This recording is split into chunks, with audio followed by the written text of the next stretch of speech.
Welcome dear students. I am Rajiv Lohani and you are watching my YouTube channel. Today I want to discuss with you the Gauss theorem and its applications. Before understanding Gauss theorem, we must understand what electric flux means.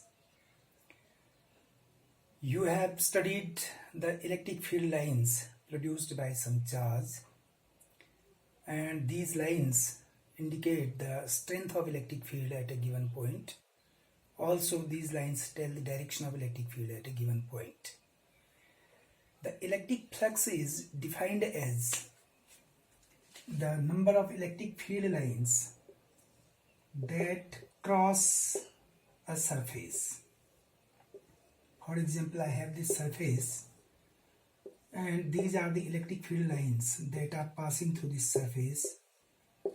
So the number of these lines which will cross this surface will be called the electric flux. Greater the number of these lines, larger the flux. Since we cannot count the number of electric field lines, so mathematically we define electric flux as phi E equal to the electric field multiplied by the area of the surface which is perpendicular to the electric field. So it is not only the amount or the magnitude of the area that will decide the flux passing through a surface. It will also be the way the surface is placed in the way of the electric field. Therefore, in such cases, the area is called the area vector because it behaves like a vector quantity in such a case. So, if I have electric field E like this and there is some surface area of which is not perpendicular to the electric field, but its area vector is making an angle theta with the electric field, then you will find that the area which is perpendicular to the electric field will be from this to this. This part is the area that is perpendicular to the electric field. If this angle is theta, you can see that this angle is also theta.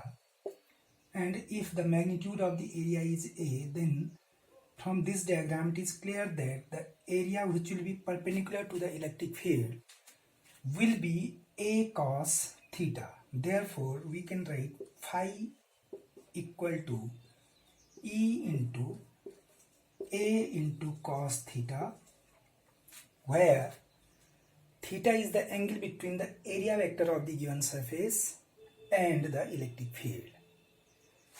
The flux will be maximum if theta is 0 degree. It means if the area vector is parallel to the electric field or the area is perpendicular to the electric field, then the flux will be maximum, and flux will be 0 if theta is 90 degree. It means suppose we have some area like this, then its area vector will be like this, perpendicular to the surface.